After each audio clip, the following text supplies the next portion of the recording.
A ceia do Senhor, ela é considerada como sendo o mais elevado nível da fé cristã, de comunhão cristã, revestindo, portanto, de um caráter todo especial. Especial e também solene, porque nós entendemos que, além de estarmos na presença do Senhor, nós estaremos proclamando a sua morte até que Ele venha. Aliás, essa, na verdade, é a única comemoração recomendada pelas Escrituras Sagradas para que a igreja faça. Nós não temos uma recomendação de comemorarmos, por exemplo, o nascimento de Jesus, nem tampouco o Dia das Mães, embora hoje nós estejamos comemorando os dias das mães, e aqui eu trago o meu abraço e parabenizo as mães que estão aqui nesta manhã. Mas, meus irmãos, contudo, desde os primórdios, também esse momento, ele foi marcado assim por controvérsias. E como nós veremos na igreja de Corinto, alguns irmãos participavam desse momento da ceia de forma relaxada, indigna, e isso desagradava, sem dúvida alguma, a Deus. É justamente então para corrigir esses desvios que estavam acontecendo na igreja. Nós vamos falar um pouquinho a respeito desses desvios e o que é que eles faziam, que Paulo vai escrever essa seção do capítulo 11, que vai do versículo 17 até o 34. E o seu objetivo então é instruir aquela igreja, aqueles irmãos, quanto a participarem da ceia com muita consciência, com muita responsabilidade, para que a participação, ao invés de ser algo alegre, festiva, não se tornasse em algo ruim, algo que o apóstolo Paulo chama aqui de participação indigna na ceia. Ou seja, nós nos alimentaremos espiritualmente, ou nos alimentamos espiritualmente na ceia, mas comer o pão, ou beber o cálice do Senhor indignamente, isso leva à enfermidade e até à morte. É sobre esse tema que nós então trataremos no sermão de hoje. Para isso eu quero que você abra a sua Bíblia na primeira epístola aos Coríntios, capítulo 11, versículos 17 a 34. Eu vou ler, por favor, acompanhem a leitura nas suas Bíblias. Podem abrir as Bíblias. Diz assim o texto sagrado. A gente às vezes fica até na dúvida, né? Se diz, abram as suas Bíblias ou acione seus celulares. Não é? Mas é bom que você traga a sua Bíblia para a igreja, né? A Bíblia física é até um modo de você proclamar que você é um crente, não é? Que você anda com as Escrituras Sagradas. Mas façamos isso. Diz assim: nisso, porém, que vos prescrevo, não vos louvo, portanto, vos ajuntais não para o melhor, e sim para o pior. Porque, antes de tudo, estou informado a haver divisões entre vós, quando vos reunis na igreja, e eu em parte o creio. Porque até mesmo importa que haja partido entre vós, para que também os aprovados se tornem conhecidos em vosso meio. Quando, pois, vos reunis no mesmo lugar, não é a ceia do Senhor que comeis, porque ao comerdes cada um toma antecipadamente a sua própria ceia. Há quem tenha fome, ao passo de que há também quem se embriague. Não tendes, porventura, casas onde comer e beber? Ou menosprezais a igreja de Deus e envergonhais os que nada têm? Que vos direi? Louvar-vos-ei? Nisso certamente não vos louvo, porque eu recebi do Senhor o que também vos entreguei, que o Senhor Jesus, na noite que foi traído, tomou o pão e, tendo dado graças, o partiu e disse: isso é o meu corpo que é dado por vós, fazei isso em memória de mim. Por semelhante modo, depois de haver ceado, tomou também o cálice, dizendo: esse cálice é a nova aliança no meu sangue. Fazei isso todas as vezes que o beberdes em memória de mim, porque todas as vezes que comerdes esse pão e beberdes desse cálice, anunciais a morte do Senhor até que ele venha. Por isso, aquele que comer o pão ou beber do cálice do Senhor indignamente será réu do corpo e do sangue do Senhor. Examine-se, pois, o homem a si mesmo, e assim coma do pão e beba do cálice. Pois quem come e bebe sem discernir o corpo, come e bebe juízo para si. Eis a razão, porque há entre vós muitos fracos e doentes, e não poucos que dormem. Porque se nos julgássemos a nós mesmos, não seríamos julgados. Mas quando julgados, somos disciplinados pelo Senhor, para não sermos condenados com o mundo. Assim, pois, irmãos meus, quando vos reunis para comer, esperai uns pelos outros. Se alguém tem fome, come em casa, a fim de não vos reunirdes para juízo. Quanto às demais coisas, eu as ordenarei quando for ter convosco. Vamos orar. Senhor, louvamos o Teu nome pela Tua palavra, Senhor, de instrução, palavra inspirada pelo Espírito Santo, palavra a qual nós não podemos questionar. E eu quero Te suplicar, Senhor, em nome de Jesus, que o Senhor ilumine as nossas mentes, os nossos corações, para que possamos entender a Tua palavra e aplicá-la nas nossas vidas, em nome de Jesus. Amém.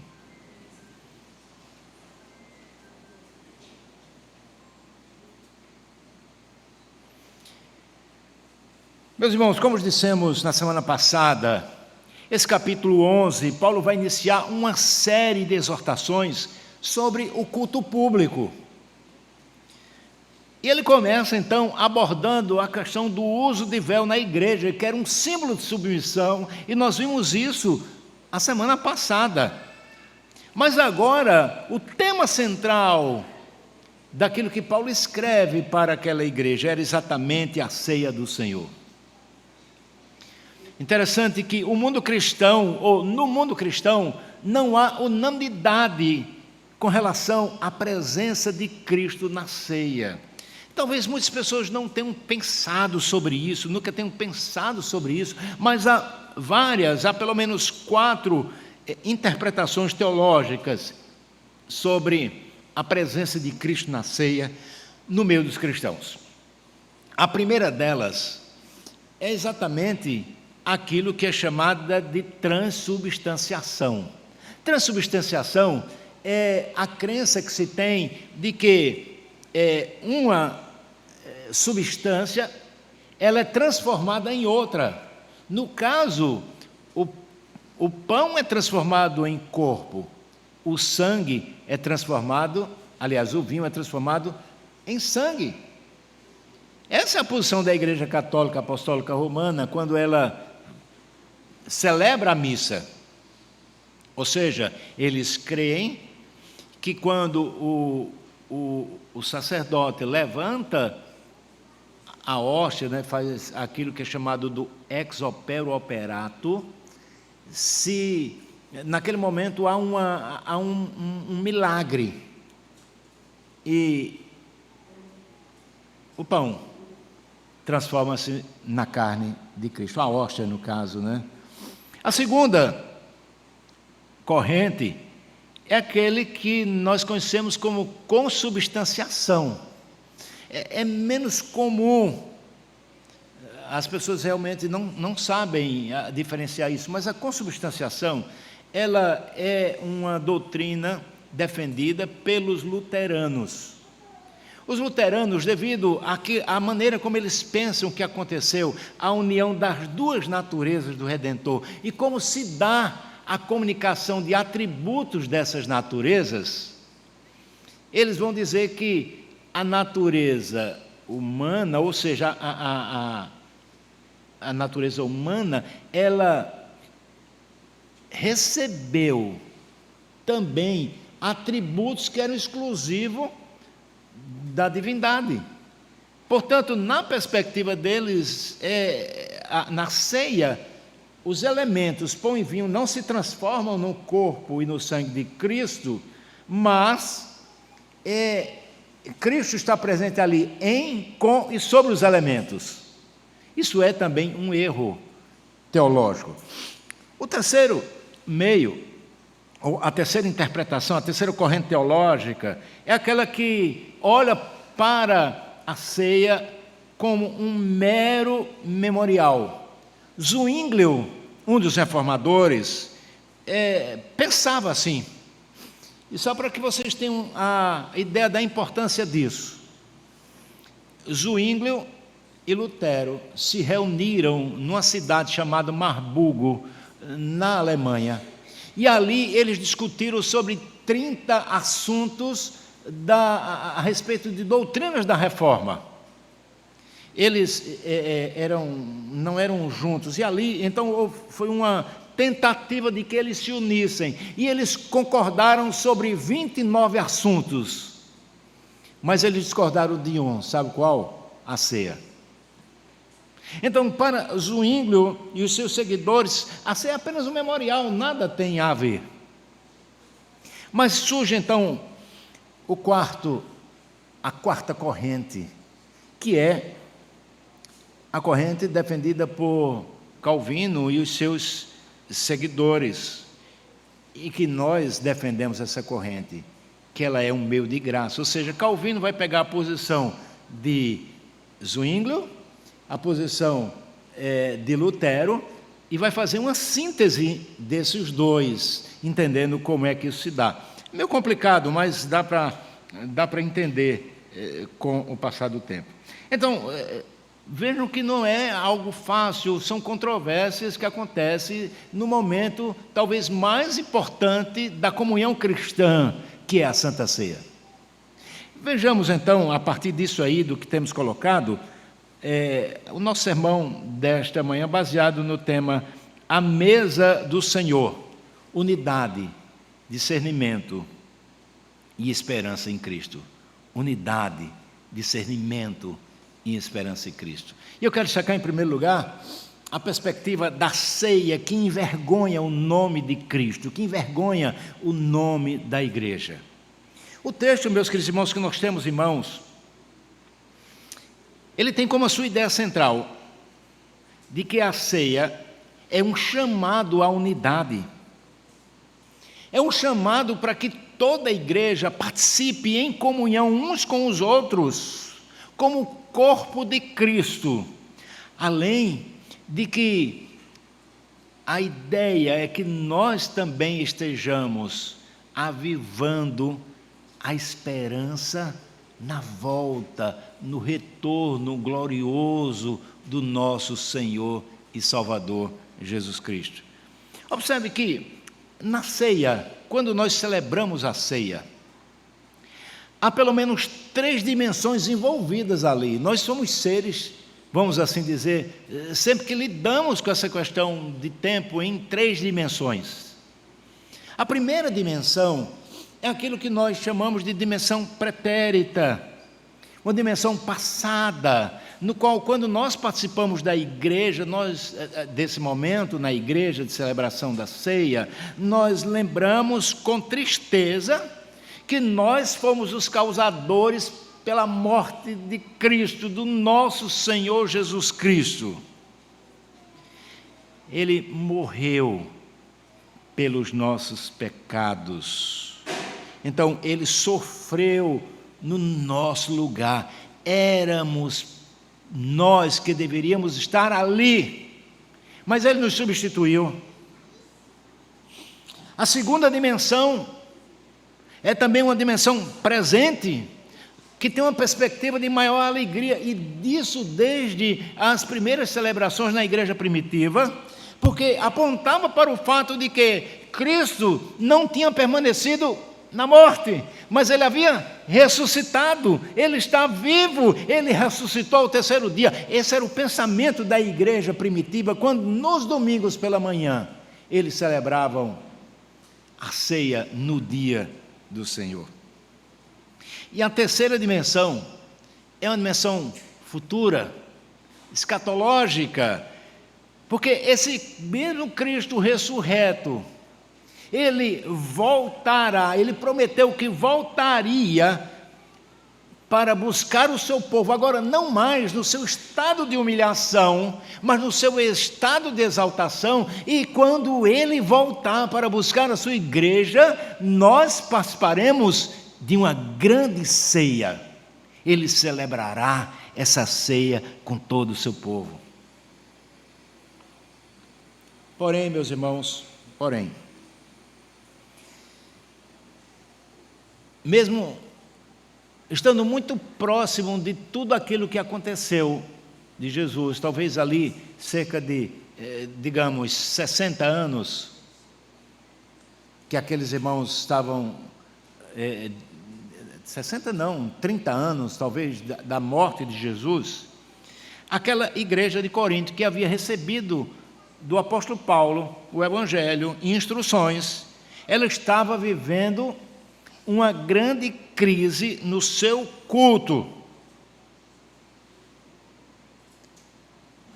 Ele já tratou sobre o véu, dos versículos 2 a 16, e agora ele vai tratar no versículo 17 da Santa Ceia. Mas é interessante lembrar que quando nós expusemos aqui a semana passada os versículos de 2 a 16, lembram disso? Nós destacamos aqui o versículo 2, no qual Paulo está louvando, ou seja, Paulo está elogiando a igreja de Corinto, porque eles estavam lembrados daquilo que Paulo havia ensinado conforme as tradições. Então ele elogia, lembra, eu cheguei até a dizer que a princípio, quando eu comecei a estudar isso, eu achava que era uma ironia, mas não era, era algo verdade. Mas observe que agora, no versículo 17, tem um porém. Tem um porém. Paulo muda o tom do elogio que ele estava dando para uma repreensão, quando ele vai dizer, nisto não vos louvam.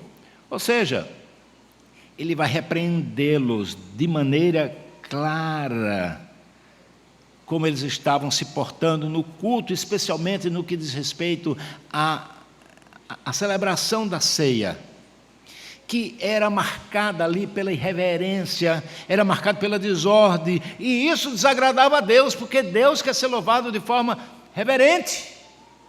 Você não chega diante de uma autoridade do presente mundo, do prefeito, de um governador, de um presidente, de um juiz, ou seja lá, a autoridade que for, você não chega nele tratando-o de forma irreverente. Mas muitas vezes nós fazemos isso em relação ao nosso Deus. E os irmãos de Corinto estavam agindo dessa forma. Eles estavam envergonhando o nome de Cristo, desagradando a Deus. E naquele contexto, então, a gente tem que entender que a ceia na igreja antiga, primitiva, ela era celebrada depois de que uma refeição era servido aos irmãos, aos crentes. Ela era celebrada num evento chamado de Festa do Ágape, ou seja, a festa do amor. Tratava-se aquela festa de uma refeição compartilhada, semelhante àquilo que às vezes nós fazemos aqui, é um junta-panela. Mas a gente sabe que tem aqueles que são aproveitadores, né? Eu lembro que numa igreja que eu já pastoreei, a gente fazia um junta-panela desse e o cara levava ele dizia, eu levo, vou levar refrigerante, e outra pessoa também levava Coca-Cola e Fanta, ele levava, como era o nome daquele, Goré, sei lá, tererê, trelelê, vocês nem sabem disso, né? Então, era um refrigerante que nem ele tomava, e é interessante que ele levava aquele refrigerante, ele tomava a Coca-Cola dos outros. Imagina você. Pois bem, tinha gente lá nessa festa que estava fazendo isso. Algumas pessoas levavam a alimentação e todos deveriam participar de forma comum. Os mais abastados e os mais humildes. Mas estava se formando ali uma situação reprovável. Eles estavam como que reproduzindo aquilo que acontecia nos templos pagãos, no templo de Apolo, por exemplo, no templo de Bacos, onde eles comiam e bebiam à vontade, e não sei se vocês sabem, mas existia uma ala que era chamada de vomitódromo. Era isso mesmo. Era uma espécie de bacia em que as pessoas comiam, mas elas queriam comer mais, já estavam cheias, elas botavam o dedo na garganta e iam lá, vomitavam para comer de novo.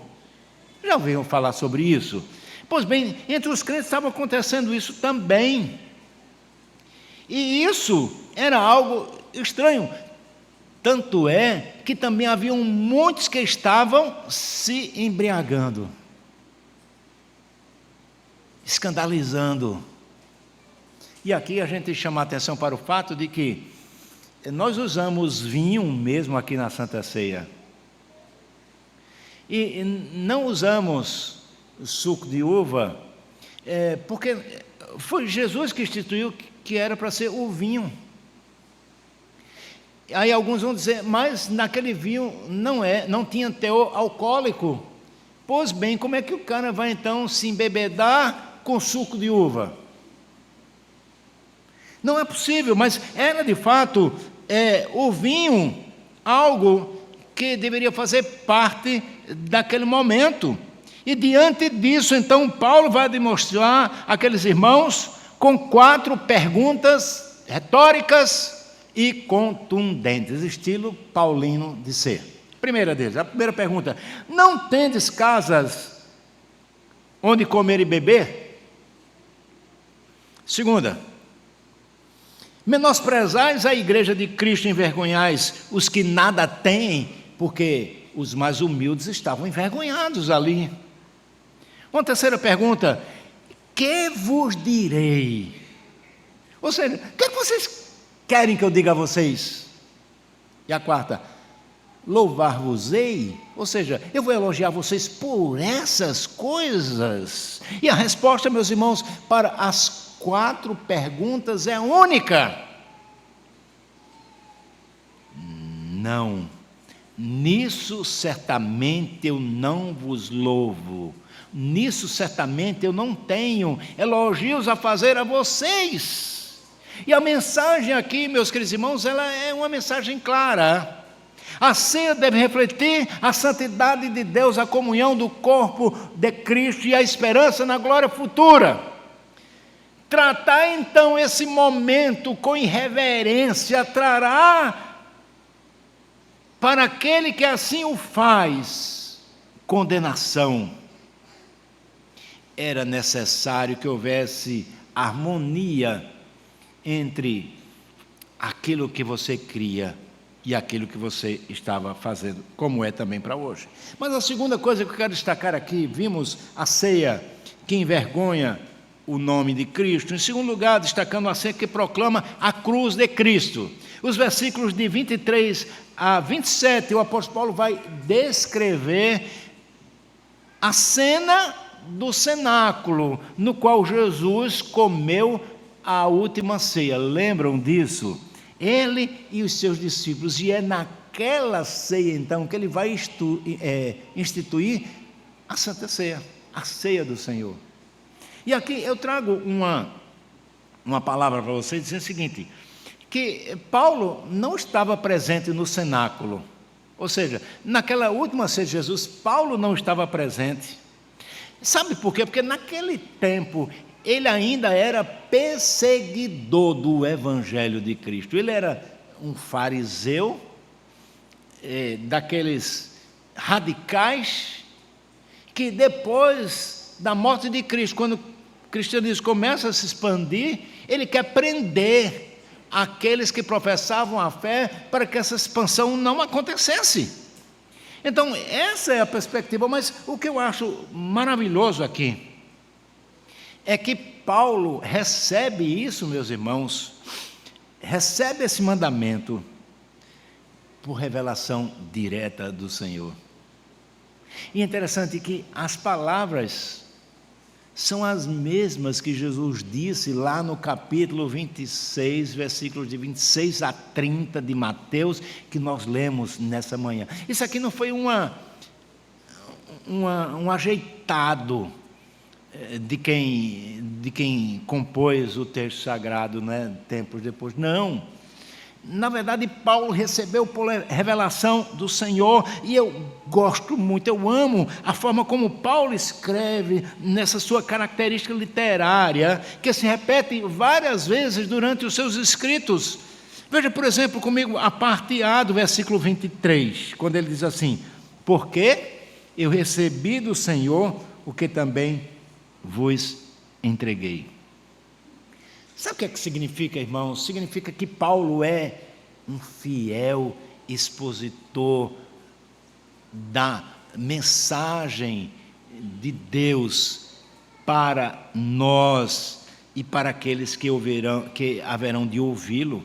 Ele é fiel na transmissão do Evangelho. E ele vai dizer isso também lá no capítulo 15, quando ele expõe o Evangelho, dizendo: antes de tudo vos entreguei o que eu recebi, que Cristo morreu pelos nossos pecados, segundo as Escrituras, foi sepultado, mas ressurgiu ao terceiro dia, segundo as Escrituras. Então, Paulo faz isso porque ele é fiel à revelação que ele recebeu do Senhor.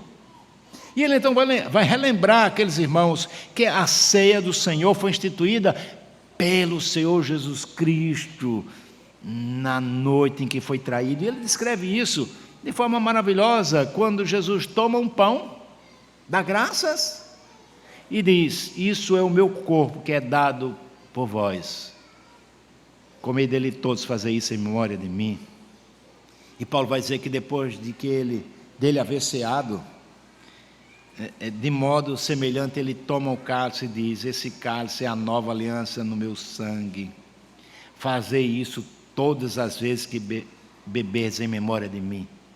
E é interessante que, se você tivesse uma Bíblia como a que eu tenho aqui agora, essas palavras estão escritas em vermelhas, que destacam que são as palavras de Jesus, literalmente as palavras ditas por Jesus. Isso é maravilhoso. E Paulo, sendo fiel então ao Evangelho, ou à ordem, à visão, à palavra que recebera de Cristo, ele conclui dizendo, versículo 26: todas as vezes que comerdes esse pão e beberdes desse cálice, anunciais a morte do Senhor até que Ele venha. Esse é o aspecto escatológico desse momento, apontando para o fim. Ele aponta para a segunda vinda de Cristo. E isso também deve fazer parte da nossa consciência quando nós estivermos participando da mesa do Senhor. Jesus virá outra vez. Meus irmãos, uma palavra de esclarecimento, né? Observe que quando o Senhor Jesus, ele ora pelo pão e pelo vinho, quando Jesus fez isso, mas também quando nós, pastores, que somos autorizados a celebrar a ceia, não há milagre. O pão continuará sendo pão, e o vinho continuará sendo vinho. Contudo, nesse momento solene, meus irmãos, acontecem duas coisas. Duas coisas.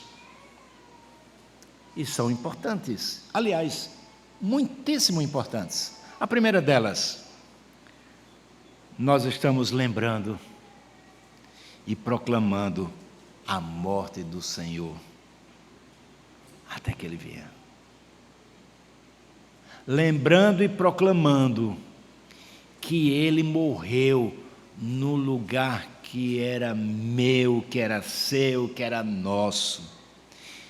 E a segunda coisa é que quando nós estamos nesse momento, participando da ceia do Senhor, ingerindo um pequeno pedaço de pão, bebendo um pouco de vinho, nós somos fortalecidos na fé, porque a ceia, ela é um meio de graça, um alimento espiritual, nada além disso. Portanto, nós não nos tornamos antropófagos, como alguns podem vir pensar. Nós não comemos carne humana, nem tampouco nós nos tornamos vampiros, bebendo sangue humano. Não, meus irmãos, não. Mas nós nos alimentamos sim com um pequeno pedaço de pão que não mata nem a nossa fome, e que simboliza o corpo de Cristo, e também com um pouco de vinho, que demonstram que Jesus se deu por nós. Eles são um símbolo do favor de Deus derramado sobre as nossas vidas, e esse é o mistério. A terceira coisa, caminhando aqui para o fim, eu vou tentar correr um pouquinho mais, é que a ceia, além aquela ceia que os irmãos estavam fazendo, era uma ceia que envergonhava o nome de Cristo. Mas Paulo traz a memória daqueles irmãos que a ceia proclama a cruz de Cristo, a morte de Cristo. Em terceiro lugar, eu quero trazer para vocês a reflexão a respeito da ceia que exige discernimento espiritual.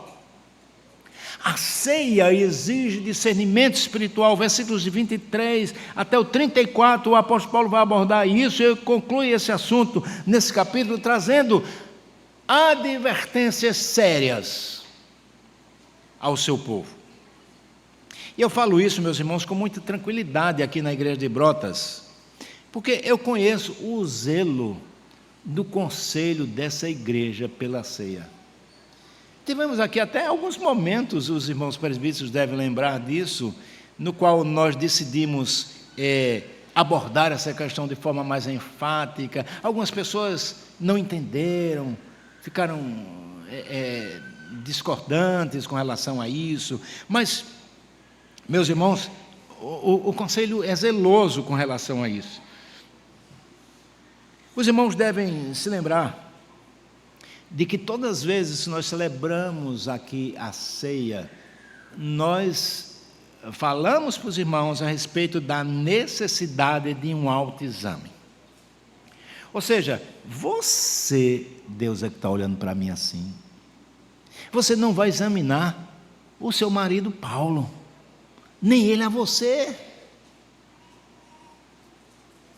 Mas há uma necessidade que nós nos examinemos a nós mesmos, embora nós somos tão tendentes a examinar o outro. É importante destacar aqui que esse exame, meus irmãos, que é feito, não é um exame já com a nota final de reprovado. Não. Não é um exame feito nessa perspectiva de reprovação, mas é um exame sincero, é um chamado ao arrependimento verdadeiro, a fim de que nós possamos participar desse momento com alegria. Tanto é que ele diz: examine-se e coma. Ele não vai dizer examine-se e não coma. A preocupação com esse momento, meus irmãos, ela é justificada no meio das nossas igrejas. Sabe por quê? Há uma grande quantidade no meio das nossas igrejas de anoréxicos. Vocês sabem do que eu estou falando, é anorexia. Anorexia é um problema de pecado, no qual as pessoas sempre vão se achar gordas, e elas não comem, ou comem e põe a mão na goela para vomitar o que comer. e continuar esbelte. E isso é uma distorção de tudo. Então, há muita gente na igreja que é anoréxica também. São crentes desnutridos espiritualmente. Eles vêm aqui, recebem o alimento, mas eles fazem questão de vomitar o alimento aqui. E eles continuam fracos na fé e doentes. E o pior de tudo isso é que esses crentes anoréxicos, eles se acham fortes, bem alimentados. Lê do engano. Tais pessoas, embora tenham conhecimento do Evangelho e até tenham se afastado das práticas mundanas, muitas vezes eles carregam o mundo dentro de si. Lembra aquela história? Fulano de tal saiu da favela, mas a favela não saiu dele. É assim que muitos agem no meio da igreja. Vivem em pecado, estão espiritualmente raquíticos, anoréxicos, doentes e prestes a morrer. E Paulo, quando ele diz aqui no final, olha, versículo 30, eis a razão porque há entre vós muitos fracos e doentes, não poucos que dormem. Essa palavra dormem aqui é um eufemismo para morte. Morte. Irmãos, acordem. Cristo vos chamou para viver uma vida santa, segundo os padrões que Ele próprio estabeleceu, a sua vontade revelada, que nós temos em nossas mãos, que são as Escrituras Sagradas do Antigo e do Novo Testamento. Por isso Paulo vai advertir aqueles irmãos dizendo no versículo 29, pois quem come e bebe sem discernir o corpo, come e bebe juízo para si, quem assim procede, torna-se culpado do corpo e do sangue de Cristo. Entenderam? Algumas aplicações. Primeira lição. Ao participar da ceia do Senhor, não seja irresponsável, não seja irreverente, porque a ceia, ela é o ápice da vida cristã. É necessário, portanto, estar em comunhão com Deus e com a sua igreja. Faça tudo com ordem e decência, pois a ceia é a parte do culto que nós devemos participar em adoração a Deus. Sejamos, portanto, reverentes, conscientes, porte-se de modo digno do Evangelho. A mesa do Senhor é um lugar de reconciliação e não de ostentação ou reprovação. Aí eu trago um desafio para vocês. Nesses momentos também, trate os irmãos com igualdade. Tanto aqueles que são mais abastados, como aqueles que são mais humildes. E nessa comunhão, essa comunhão, ela não deve ser superficial, mas uma comunhão profunda e verdadeira. E no momento que ela é profunda e verdadeira, ela também se expande para compartilhar com os irmãos da fé. A segunda lição. Ao participar da ceia do Senhor, saiba que ela não é um mero símbolo, como alguns dizem por aí, isso é só um memorial. Não, ela não é um mero símbolo, nem também ela acontece aqui um momento mágico. Não há abracadabra, alguma coisa assim, misturei a língua. Mas não é aquela palavra mágica que é dito ali, não vai acontecer nada. Abre de sésamo, fecha de sésamo, coisa do tipo. Não. Você comerá um pequeno pedaço de pão que não satisfará a sua fome física. E beberá uma porção de vinho que não saciará a sua sede, nem trará um prazer sensorial para você, mesmo após o pastor orar e consagrar o elemento. Nós presbiterianos, meus irmãos, cremos que o Senhor Jesus está presente na ceia de forma real, representada pelos elementos, pão e vinho, e de forma espiritual, no meio do seu povo, pelo seu Santo Espírito. E quando nós fazemos isso, além de relembrar o sacrifício de Cristo por nós somos alimentados espiritualmente e reafirmamos a nossa esperança na volta gloriosa do Senhor. Desafio: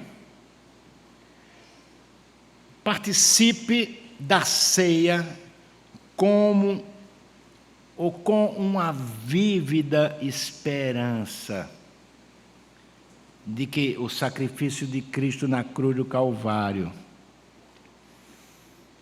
Ele nos alimenta espiritualmente. Participemos com alegria, porque Ele não é um mero rito vazio de significado. O Senhor está presente. E a terceira e última lição: se você quiser adoecer espiritualmente, quer adoecer? Eu tenho algumas receitas, espiritualmente tem algumas receitas para vocês aqui. Por exemplo, se você quiser adoecer, tornar-se raquítico ou anoréxico, se você já não estiver, então basta você não se examinar a você mesmo, sendo redundante, e participar indignamente. Interessante que participar da ceia dignamente é um direito seu e é uma bênção. Mas participar da ceia indignamente atrairá juízo sobre você. Deus nos livre disso. Então o desafio é hora de levar o momento da ceia mais a sério, se você não tem levado até hoje, ou se você nunca levou até hoje. Se há pecados que não são confessados e deixados, que não são abandonados, eles precisam ser feitos. Você precisa se arrepender, você precisa confessar esses pecados e precisa deixar esses pecados.